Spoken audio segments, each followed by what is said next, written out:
Capítulo 1. Lucía del Silencio, la que nunca fue olvidada. Durante siglos, su nombre fue borrado de los salmos. No por error, por miedo. Porque si alguien recordaba a Lucía del Silencio, también recordaría que Dios, alguna vez, tembló por una mujer. Lucía no nació santa. Nació hermosa.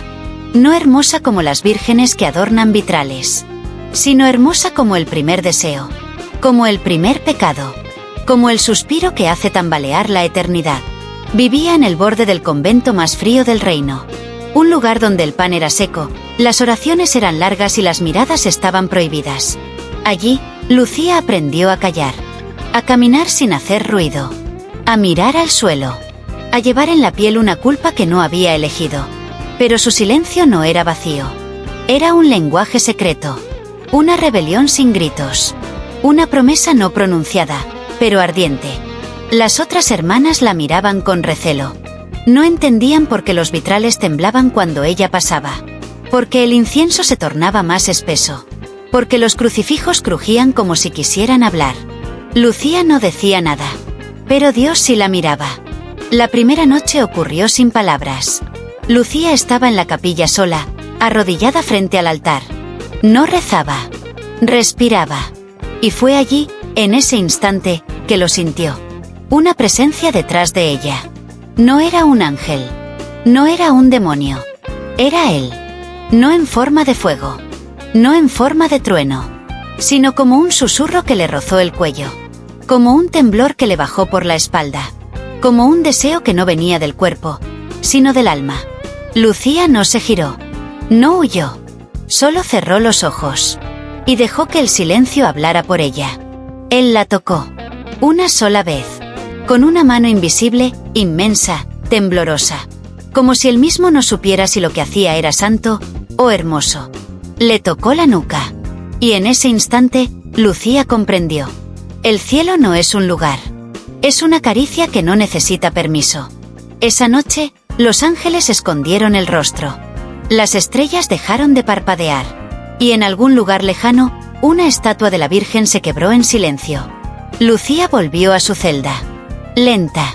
Abierta. Con el vestido manchado de algo que no era sangre. Pero tampoco era inocencia. Se tumbó en la cama de piedra, miró al techo.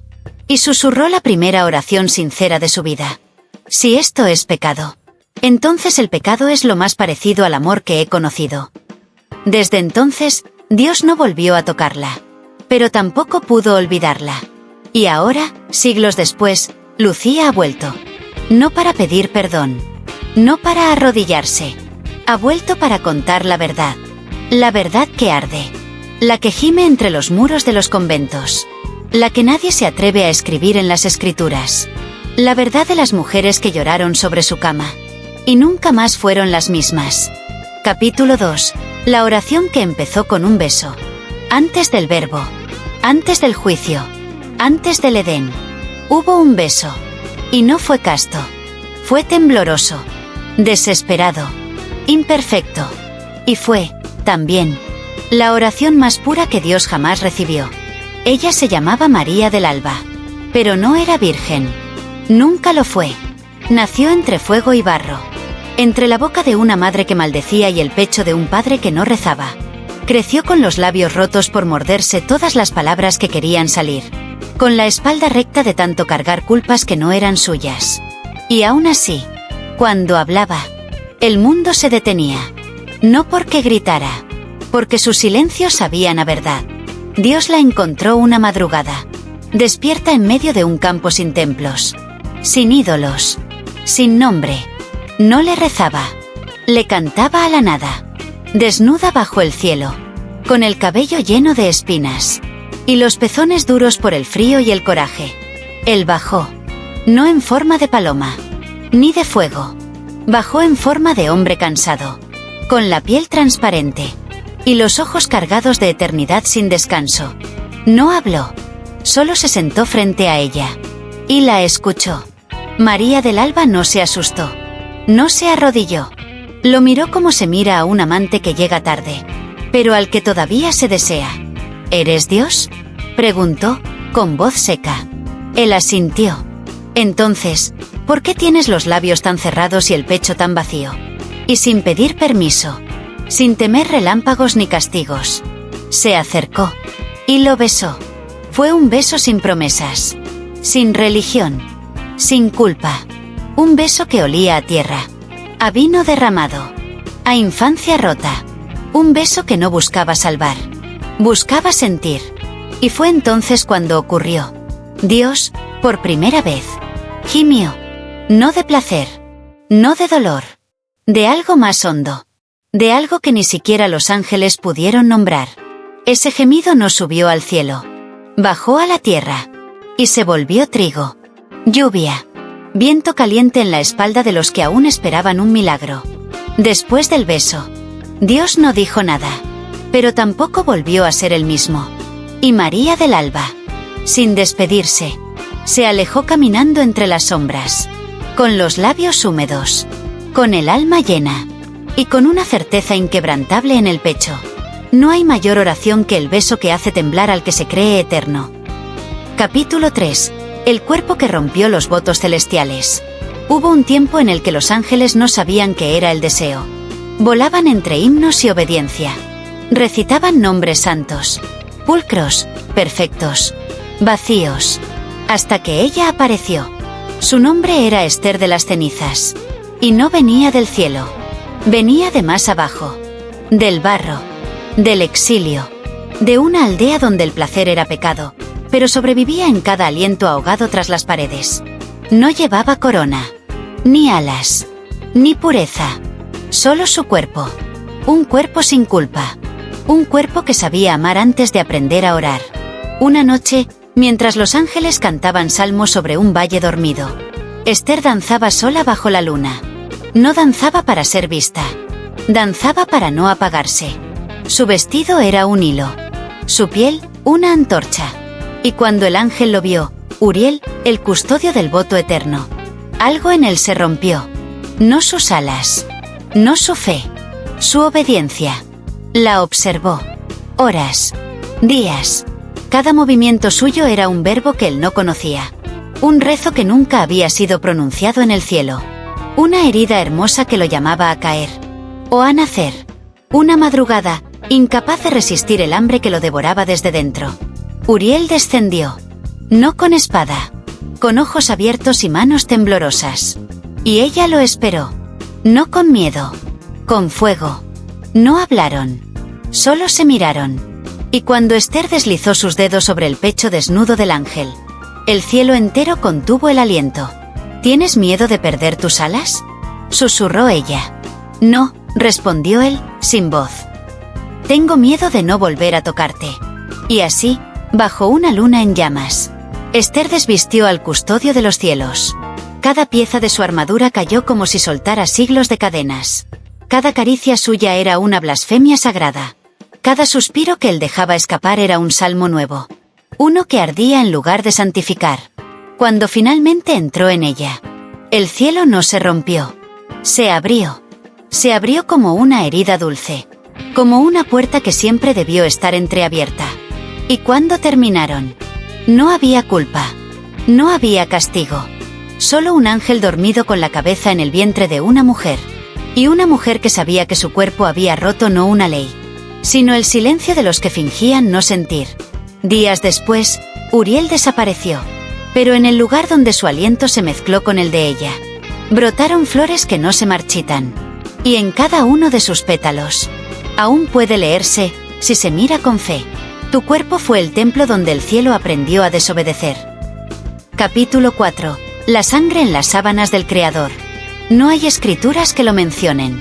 No hay salmos que lo canten. No hay ángeles que lo confiesen. Pero ocurrió. Una noche, Dios sangró. Y no fue en la cruz, ni en la guerra, ni en el juicio final. Fue en una cama, con una mujer, con un cuerpo. Su nombre se perdió en el eco de los siglos. Pero hubo un tiempo en que su voz rompía el silencio de las estancias celestiales. Ella era la Ia, la mujer sin templo, la hija de nadie, la que no tenía fe, pero sí fuego. Lo conoció no en visiones, ni en plegarias, sino en carne. Una noche de tormenta, cuando los hombres dormían y los dioses espiaban. Él bajó, cansado, hambriento. Y ella lo miró sin miedo. ¿Vienes como Dios o como hombre?, le preguntó, desnuda hasta el alma. Él respondió con un suspiro, con una mano temblorosa, con unos labios que no sabían besar, pero querían aprender. Y así, entre sábanas de lino pobre, el Creador se volvió creación. El Eterno se volvió instante. La Ia no lo adoró. Lo sostuvo. Lo envolvió con su cuerpo como si cubriera una herida. Y él, que había formado el universo con palabras, descubrió que la piel también pronunciaba milagros. Cuando entró en ella, no hubo coros, no hubo ángeles, solo un grito hondo, animal, nuevo, un gemido que mezclaba poder y miedo, gozo y culpa, divinidad y vulnerabilidad. Y entonces ocurrió, en medio del temblor, entre los cuerpos fundidos y el sudor bendito, una gota de sangre brotó. No de ella, de él. La Ia se detuvo. Lo miró. Y lo vio humano. Por primera vez. Lo vio igual. Y sonrió. Ahora sí puedes entendernos, susurró. Ahora sí sabes lo que es perder algo para sentirlo más real. Él no respondió. Solo lloró. En silencio. Porque en esa cama, cubierta de deseo y de fe desgarrada, había nacido un Dios nuevo. Uno que sabía que el amor, cuando duele, no es menos divino. Es más verdadero. Al amanecer, él desapareció. Pero la sangre quedó. En las sábanas. En el colchón. En los dedos de la Ia. Y durante siglos, nadie volvió a hablar de esa noche. Porque admitir que Dios sangró por amor era aceptar que él también necesitó ser sostenido. Capítulo 5. La amante que vio a Dios temblar. Nadie recuerda su rostro. Solo que tenía las manos tibias. Y una voz que no hablaba, susurraba. La historia de Reina del Eco no está escrita en ningún evangelio. Porque fue ella la única que lo vio así. Desnudo de omnipotencia. Desnudo de eternidad. Desnudo de todo. Temblando. Ella no le rezó. No lo invocó. No lo esperaba. Solo estaba ahí. En la orilla de un lago donde las mujeres iban a llorar sus placeres prohibidos. Reina no lloraba. Cantaba. Canciones sin letra. Melodías que sabían a cuerpo. A hambre. A sal. Y una noche, él vino. Pero no bajó desde el cielo. Subió desde dentro de la tierra. Como si algo antiguo lo empujara hacia la superficie. Como si necesitara ser menos Dios por un instante. Para poder respirar. La encontró sentada sobre una roca, con los pechos al aire, y los muslos húmedos de deseo no satisfecho. Ella lo miró, y no se arrodilló, no se cubrió, no se asustó. Se sonrió como quien reconoce una herida en otro cuerpo. ¿Temes tocarme?, preguntó ella. Él no respondió, pero tembló. Un temblor leve al principio, como un temblor de frío o de fiebre, pero luego, más profundo. Como un terremoto que no destruye, sino revela. Reina se levantó, caminó hacia él, y puso su mano sobre su pecho desnudo. Sintió el temblor. No era miedo. No era dolor. Era deseo. El deseo de no ser Dios por una noche. El deseo de ser mirado sin liturgia. De ser tocado sin culpa. Ella no le pidió nada. Solo lo envolvió en su abrazo. Despacio. Como si abrazara a un niño extraviado. Y allí, entre sus brazos, Dios se quebró. Suspiró. Se rindió. Se curvó sobre su hombro y dejó que su aliento le mojara el cuello. Y Reina supo. Supo que ningún ángel lo había visto así. Que ningún profeta lo había sentido así. Supo que lo tenía. No en poder. No en doctrina. Lo tenía en piel. En aliento. En temblor. Esa noche, el universo no se expandió. Se encogió. Se hizo pequeño. Del tamaño exacto del cuerpo de Reina. Y allí, en esa cama improvisada de hojas y susurros, ella lo acarició como quien acaricia el origen del mundo. Sin temor a romperlo. Porque entendía que, a veces, incluso lo eterno necesita deshacerse para poder recordar cómo empezó. Al amanecer, él ya no estaba. Pero Reina no lloró, porque sabía que el temblor que había sentido en su pecho no era solo de él. Era el mismo que arde en cada cuerpo humano que ama sin medida. Y que esa noche, aunque nadie lo admita, fue Dios quien temió no ser suficiente. Y ella, quien lo salvó. Capítulo 6. Los ángeles que espiaron detrás de las cortinas. No todos los pecados se cometen con el cuerpo. Algunos nacen del ojo que no puede mirar sin desear, del ojo que no fue creado para ver, pero vio. Aquella noche, el cielo estaba en silencio, tan profundo, tan espeso, que ni las alas más puras se atrevían a batirlo, porque sabían que algo prohibido ocurría más allá de las nubes, en la habitación sin puertas, donde solo él podía entrar. Y esta vez, no estaba solo. Los ángeles, eternos custodios de lo invisible, sintieron la vibración, un estremecimiento nuevo, una especie de calor que no nacía de la luz, sino de algo más carnal, más vivo, más peligroso. Fue Azarel, el más joven, quien se acercó primero, no por maldad, por curiosidad, por esa grieta oculta entre la obediencia y el hambre. Y cuando apartó apenas la cortina de luz, vio el cuerpo de una mujer tendido sobre sábanas que no eran terrenales. Vio los dedos de Dios enredados en su cabello, su boca enredada en un gemido, su espalda curva como una plegaria viva.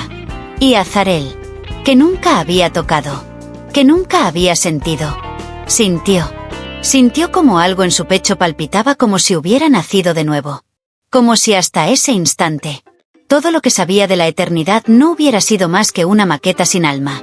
Se le unieron otros. Cael, Ramiel, Oripiel. Uno a uno, los ángeles rodearon el velo. Uno a uno, se asomaron a lo prohibido. Y lo que vieron los marcó para siempre. No fue solo el acto, fue la entrega. La forma en que Dios ya no dominaba, sino se rendía, se ofrecía, se perdía, como un hombre, como un amante. Algunos lloraron, otros huyeron. Uno, el más viejo, rozó su entrepierna sin entender por qué ardía, porque ninguno de ellos, ni siquiera los más antiguos, había comprendido hasta entonces que lo divino no se encontraba en el orden, sino en el temblor. Al día siguiente, el cielo estaba agrietado. Las melodías ya no sonaban limpias. Las alas ya no brillaban igual. Dios no dijo nada, pero sabía que lo habían visto, y no los castigó, porque entendió que el deseo no siempre entra por la carne. A veces se cuela por los ojos. Y cuando lo hace, nada, ni siquiera un ángel, vuelve a ser inocente. Desde entonces, algunos de ellos no pudieron volver a cantar, porque sus gargantas se llenaban de imágenes que ningún salmo podía lavar. Y en las noches más oscuras, cuando la luna se oculta detrás de la vergüenza, aún se escucha entre las nubes una frase temblorosa que se repite como un eco. No fue un pecado mirar. Fue un milagro no poder olvidarlo. Capítulo 7. La que fue exiliada por amar demasiado. Antes del infierno. Antes del pecado. Antes de que el amor tuviera reglas. Existió ella. Sofía del aire. La más brillante. La más tierna. La más peligrosa. Porque no fue creada del polvo, sino del deseo que Dios intentó negar. Era distinta a todas. Mientras las demás criaturas celestiales entonaban himnos perfectos, Sofía cantaba canciones rotas, improvisadas, cargadas de una dulzura que no buscaba aprobación, solo respuesta. Y fue esa voz, temblorosa y viva, la que él escuchó por encima de los coros. Al principio, solo la observaba, desde la distancia, como quien no se permite recordar, como quien finge no arder. Pero Sofía no era inocente. Ella sabía que lo miraban. Y cada vez que hablaba, lo hacía para él. No para la gloria. No para la eternidad. Para el hombre que aún temblaba dentro del Dios. Una tarde, si es que en el cielo hay tardes. Él se acercó. Le pidió silencio. Ella le ofreció un suspiro. Le pidió obediencia. Ella le dio un roce en la muñeca. Suave. Tibio. Irremediable. Y esa noche, no rezaron. Se desnudaron. No de ropas, de divinidad. Dios la amó, como se ama cuando no se está seguro de merecer. Con torpeza, con hambre, con un temblor que no venía del cuerpo, sino de la eternidad colapsando. Sofía lo sostuvo, lo guió, lo besó en la frente como quien consuela al universo. Y cuando él la penetró, el cielo se apagó por un segundo, porque no estaba preparado para ver a su creador olvidar su poder por un instante de ternura. Amaron 3 noches, en secreto, en silencio, pero el cielo no perdona lo que no puede controlar. Los ángeles lo vieron volver con el pecho abierto. Los serafines sintieron su aliento lleno de carne. Y el trono, vacío de gloria, tembló. Entonces vino el juicio. Sofía no fue condenada por lujuria. Fue exiliada por amor. Porque amó demasiado. Porque no pidió permiso. Porque no temió. Porque amó como si Dios no fuera Dios, sino hombre. Y eso, para el cielo, fue imperdonable. La desterraron sin cruz, sin fuego, solo con una mirada que dolía más que cualquier castigo. Él no habló, no la defendió, solo la vio marcharse, con la boca aún llena de su nombre. Desde entonces, Sofía vaga entre dimensiones. No pertenece al cielo, ni a la tierra. Pertenece al lugar donde los besos no necesitan explicación, donde el amor no tiene reglas, donde Dios, cada noche, la sueña, pero no se atreve a buscarla. Y a veces, en las noches más dulces, cuando el aire huele a pan caliente y vino tierno, una voz canta bajito entre los árboles. Fui exiliada no por pecar, sino por amar más de lo que el cielo podía permitir. Capítulo 8. El cuerpo de Lucía y el cielo en llamas. Lucía volvió. No como mártir, no como santa, tampoco como mujer rota. Volvió como cuerpo. Un cuerpo que recordaba cada caricia divina, cada aliento suspendido entre los labios del Creador, cada gemido sagrado que jamás fue escrito en la Biblia. Su andar no era solemne, era lento, tenso, como quien camina sobre las brasas de su propio pasado, y no se quema. La piel de Lucía no brillaba como los vitrales, pero ardía como un secreto vivo que el cielo ya no podía ocultar. Y esa noche, cuando se detuvo frente a los muros de alabastro, los ángeles temblaron, no por temor a ella, sino porque su carne traía memoria. La memoria del tacto, del roce, de la noche en que Dios dejó de ser palabra, y fue suspiro. Ningún decreto pudo impedirlo. Lucía extendió los brazos, desnuda de fe, vestida solo con cicatrices dulces, esas que no se ven pero laten. El aire cambió, los templos se agrietaron, las campanas callaron, porque el cielo la reconoció, y la reconoció no como amenaza, sino como deuda. De repente, el fuego descendió, no como castigo, como confesión. Una lluvia de brasas suaves cubrió los techos sagrados. Los himnos se volvieron jadeos, las oraciones, suspiros. Y sobre el altar mayor, la piedra se partió en dos, como si incluso lo inmutable necesitara abrirse. Para sentir, Lucía subió los escalones. Cada paso suyo era una blasfemia hermosa. Cada curva, una página perdida del Génesis. No habló, no pidió, solo se tumbó sobre el altar, con la espalda arqueada, el cuello ofrecido, el vientre encendido. El cielo ardió, literalmente. Las columnas se derritieron. Las estatuas lloraron oro líquido. Los tronos vacíos gritaban nombres que ya no existían. Y él apareció, no como juez, no como rey, sino como el amante que nunca la olvidó. Se acercó, tocó su vientre con la yema de los dedos. Tembló, porque el cuerpo de Lucía seguía caliente. Seguía siendo la única oración que lo hacía humano. Y entonces lo entendió. No fue el pecado lo que encendió el cielo aquella noche. Fue la memoria de un cuerpo que amó sin temor. Un cuerpo que no pidió ser eterno, solo ser recordado. Y lo fue. Tanto, que el cielo aún arde cuando alguien pronuncia su nombre en la oscuridad. No vengo a redimirme, susurró Lucía. Vengo a encender lo que ustedes apagaron con miedo. Capítulo 9. Las cartas escondidas entre los salmos. Los salmos cantan la gloria, la guerra, la obediencia. Pero nunca hablaron del deseo. Nunca confesaron la herida sagrada que late entre los versos. Hasta ahora. Porque esa noche, Lucía, con el fuego del cielo aún latiéndole entre los muslos, abrió el libro más temido de la biblioteca celestial. El libro de los olvidos. Allí estaban. No escritos con tinta, sino con el temblor de una mano omnipotente que, por un instante, fue carne. Cartas. Plegarias íntimas. Lamentos de un Dios enamorado. No dirigidas al mundo, ni a los santos, sino a ellas, a las que lloraron en su cama. Lucía leyó en voz alta, y cada palabra quemó el aire. No por blasfemia, por verdad. A Sofía, la que me amó sin temor. Nunca te exilié por odio. Te exilié porque tenías el poder de hacerme pequeño. Y yo, que lo había creado todo, no sabía qué hacer con el amor que no podía controlar. Los ángeles dejaron caer sus arpas. Las paredes del cielo crujieron. Los nombres sagrados se desdibujaron en los vitrales. Y Lucía siguió. A reina, la que me vio temblar. Aún conservo el olor de tu cuello entre mis dedos.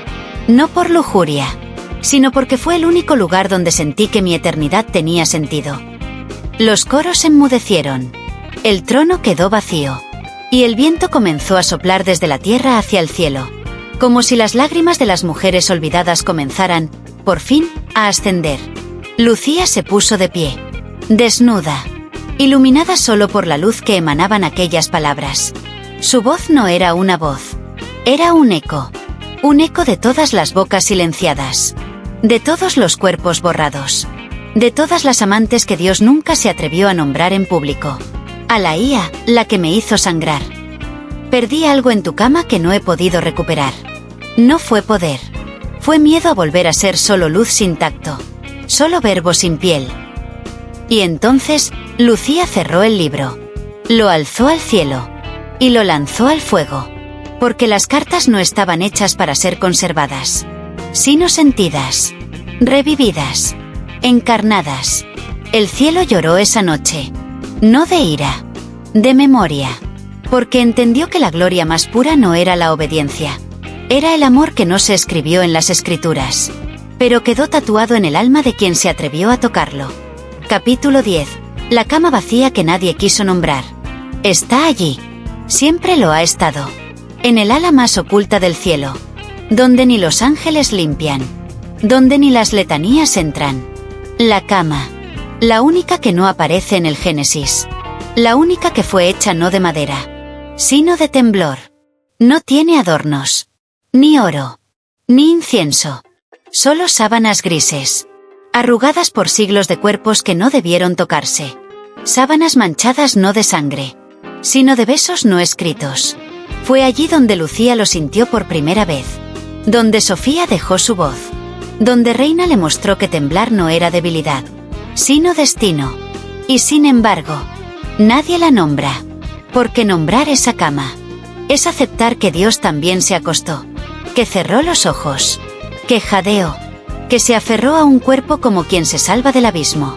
Hoy, la cama sigue intacta, pero sola. Y en esa soledad, late un eco que no cesa.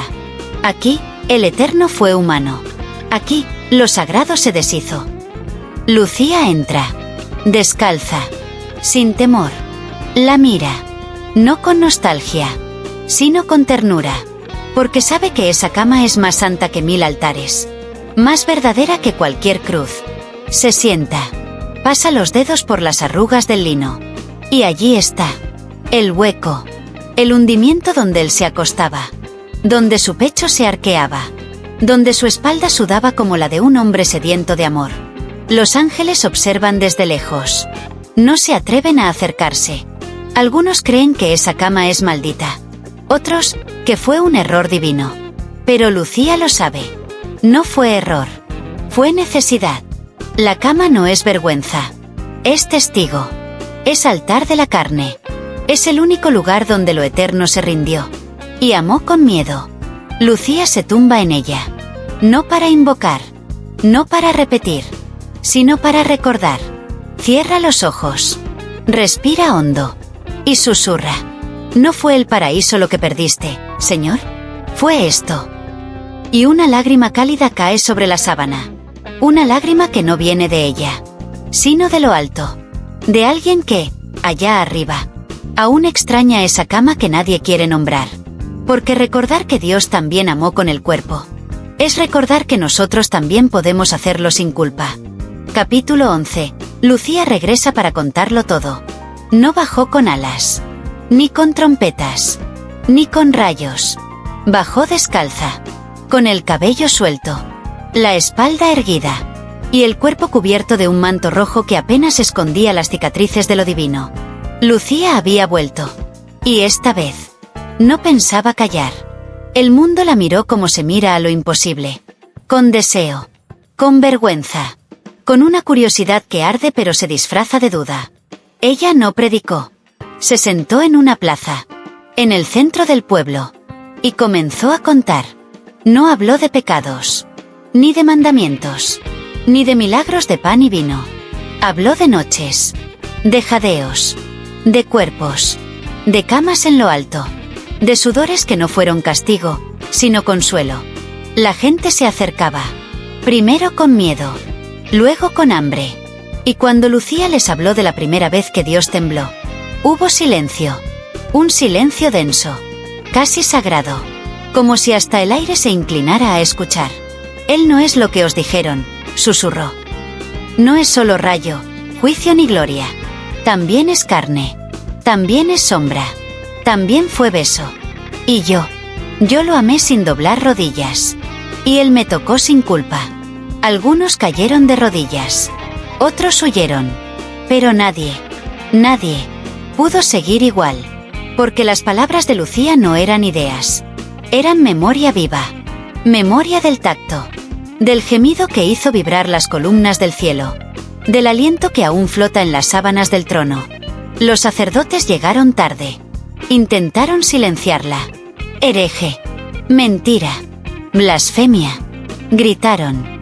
Pero Lucía los miró. Sonrió suave. Y les dijo: vosotros solo conocéis al Dios que habla. Yo conocí al que gime. Y entonces lo hizo. Se desnudó. No por provocación. Por verdad. Mostró su pecho. Su vientre. Su espalda marcada por el roce de lo eterno. ¿Veis? Aquí me tocó. Aquí tembló. Aquí dejó de ser Dios. Y fue solo Él. El cielo tronó. Pero no por rabia. Por celos. Porque sabía que, por primera vez en siglos, alguien hablaba de él con una ternura que ni los ángeles se atrevieron a pronunciar. Lucía no fue llevada a juicio. Porque ¿cómo se juzga a la que fue testigo de lo que nadie quiere admitir? En su pecho ardía el eco de las noches divinas. En su lengua dormía el susurro de la creación. Y al final del día, cuando el sol se escondió como si tuviera vergüenza, Lucía alzó la voz y dijo: no vine a escandalizaros. Vine a recordaros que incluso Dios, alguna vez, amó sin reglas. Capítulo 12. El juicio de las que lloraron en su cama. No fue en la tierra, ni en el infierno, tampoco en el cielo que pintan los hombres. El juicio ocurrió en un espacio que no tiene nombre. Un lugar suspendido entre lo que se cree y lo que se teme. Entre lo que se calla y lo que arde por ser dicho. Allí estaban ellas. Lucía, Sofía, Laía, Reina, Esther. Una a una. Vestidas con sus cicatrices. Con sus memorias. Con el perfume sutil de las noches que el cielo no quiso escribir. No llevaban coronas. Ni grilletes. Solo verdad. Y la verdad nunca entra en los templos sin romper algo. Frente a ellas, el consejo celestial. Rostros hechos de juicio. Voces sin carne. Manos que nunca temblaron, porque nunca tocaron. ¿Qué os da derecho a mancillar lo sagrado? Tronó uno. Lucía dio un paso. Descalza. Erguida como una antorcha viva. No lo mancillamos. Lo revelamos. Sofía levantó el rostro. Amar a quien nos creó no fue pecado. Fue respuesta. Reina alzó la voz, suave como una caricia rota. ¿Acaso no nos buscó el primero? El consejo murmuró. Se inquietó. Porque esas mujeres no hablaban como culpables. Hablaban como espejos. Espejos donde incluso Dios debía mirar lo que había querido olvidar. Vuestras palabras queman, susurró uno de los jueces. Y la IA sonrió con dulzura. Como queman las sábanas donde él dejó su eternidad. Entonces ocurrió lo impensable. Él apareció. No en trono. No en gloria. Solo él. Solo él. Con los ojos cansados. Los labios aún húmedos del recuerdo. Y las miró. A todas. Una por una. Ninguna bajó la mirada. Lucía se adelantó. Se acercó. Lo tuvo frente a frente. Silencio. Temblor. Fuego. Y le dijo: si estas noches fueron pecado, entonces que caiga tu juicio sobre nosotras ahora. Pero hazlo con las manos con las que me tocaste. Hazlo con los labios que dijeron mi nombre en la oscuridad. Hazlo con la voz que gimió entre mis piernas. Si puedes. Y él no pudo. No por falta de poder, sino por exceso de amor. Amor antiguo. Amor feroz. Amor que nunca quiso ser santo, solo verdadero. El consejo cayó en silencio. Los libros se cerraron. Las reglas se agrietaron. Y por primera vez, en ese lugar sin nombre, las mujeres que lloraron en su cama no fueron juzgadas. Fueron reconocidas. No como tentación. No como error. Sino como parte del misterio que ni siquiera Dios se atrevió a escribir completo. Hoy no hay castigo, dijo él. Porque el amor que sentí en cada una fue lo único que me hizo dudar de ser eterno. Capítulo 13. La absolución que nunca se escribió. No hubo sentencia. No hubo perdón. Porque ¿cómo se absuelve aquello que nunca fue culpa? El juicio había terminado. El consejo se disolvía en susurros. Las reglas, rotas como vitrales bajo la tormenta. Pero en el aire, quedaba algo suspendido. Algo que ni el silencio podía tragar. La espera de una absolución que nadie pidió. Lucía, de pie en el centro del círculo invisible, miró a él por última vez. Y supo que no la juzgaría. Supo que no podría. Porque en ella aún ardía la noche en que él dejó de ser Dios, y fue deseo. Las demás se acercaron. Sofía con su exilio. Reina con su temblor. La IA con su sangre. Esther con su danza. Todas con su historia escrita no en libros, sino en su piel. Nadie pedía perdón. Nadie bajaba la cabeza. Solo estaban allí, con el alma al desnudo. Y el cuerpo como testamento de lo que había sido real. Porque amar no fue error.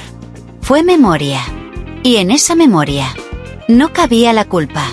Solo el fuego. Él se acercó. Sin corona. Sin luz. Solo con ojos humanos. Llenos de sal, llenos de tiempo. Y por primera vez, no habló como creador, habló como hombre. Nunca os escribí un salmo. Nunca os nombré en los textos. Nunca os prometí cielo. Y sin embargo, vosotras me disteis eternidad. Lucía le tomó la mano.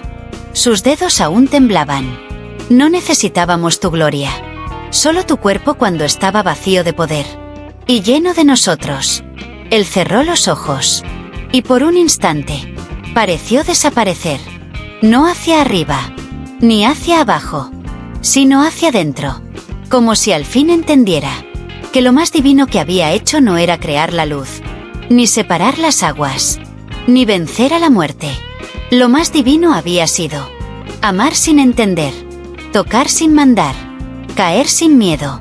Ese día no se escribió absolución alguna. No hubo tinta, ni pergaminos, ni firma sagrada. Solo un gesto. Él, arrodillado ante ellas. No para pedir perdón, sino para reconocer. Y en ese reconocimiento, nació una verdad más poderosa que cualquier dogma. El amor no necesita ser perdonado, solo recordado. Capítulo 14. El último suspiro de Dios. No fue el apocalipsis. No hubo trompetas. Ni fuego, ni castigo, solo un suspiro. Uno, lento, profundo, final. El último suspiro de Dios. Lucía lo sintió antes que todos. No en el aire, no en los cielos, sino en su pecho. Como si algo que vivía en ella, algo antiguo, algo sagrado, se estuviera desatando suavemente, para no regresar jamás. Él estaba solo. sentado al borde del mundo, con los pies colgando sobre la eternidad, con los ojos perdidos en un horizonte que ya no prometía nada. Y en las manos, una flor seca, la misma que había crecido junto a la cama donde la había amado. Lucía se acercó, no como amante, no como profeta, como lo que siempre fue, la única capaz de mirarlo sin miedo. ¿Vas a irte?, preguntó, sin voz. Él no respondió, pero la forma en que su cuerpo se encogía era respuesta suficiente. ¿Por qué? Y entonces lo dijo, con la voz gastada, con la garganta herida por siglos de silencio. Porque ya no soy necesario. Mentira, susurró ella, arrodillándose frente a él. Aún te buscamos. Aún te lloramos. Aún te deseamos. Él la miró y sonrió, por última vez. Ya no me buscan a mí. Buscan lo que fui contigo. Lucía tembló, porque lo entendió todo. Él no se iba porque estaba vencido. Se iba porque, por primera vez, había amado tanto, que ya no necesitaba ser eterno. ¿Y qué quedará de ti?, preguntó. Él se acercó. Le tocó los labios, la mejilla, el pecho, y susurró, «Quedarás tú». Entonces la besó, pero no fue un beso de adiós. Fue un último sacramento. Un beso que sellaba lo que ninguna escritura había escrito. Un beso que no prometía cielo. Prometía memoria. Cuando sus labios se separaron, él cerró los ojos. Y en el centro de todo, donde antes latía la voz que creó la luz, solo quedó silencio. No un silencio triste. Un silencio lleno. Lleno de carne. De noches. De nombres que nunca estarán en la Biblia. Lucía no lloró. Solo lo sostuvo entre sus brazos, hasta que su aliento se disolvió en su cuello. Y allí, con el dormido para siempre sobre su pecho, susurró, «No te fuiste, amor. Te convertiste en el suspiro que vive en cada cuerpo que se atreve a amar sin culpa». Y así terminó todo. Sin apocalipsis. Sin redención. Solo con una mujer. Una cama vacía. Y el eco inmortal de un Dios, que eligió dejar de ser Dios. Por un beso. Epílogo. Cuando el amor se convirtió en eternidad. Nadie escribe sobre nosotras. Porque lo que arde entre las piernas no cabe en los evangelios. Nos borraron. Una a una. Con salmos. Con cruces. Con miedo. Pero no pudieron borrar el temblor. El que quedó en su espalda. El que aún vibra en las sábanas del cielo. Fuimos sus noches. Sus dudas.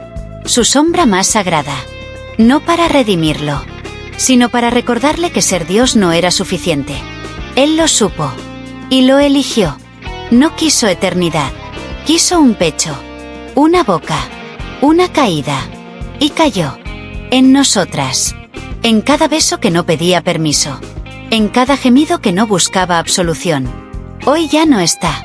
Pero cuando el mundo tiembla, al rozarse dos pieles sin culpa, cuando una mujer ama sin pedir perdón, cuando un hombre llora al amar y no al dominar, él vuelve. No en gloria. En tacto. En memoria. En carne. Porque si algo sobrevive a los siglos, a los dogmas, a la vergüenza, no es el cielo. Es el suspiro de un Dios, que un día eligió morir en la cama de una mujer.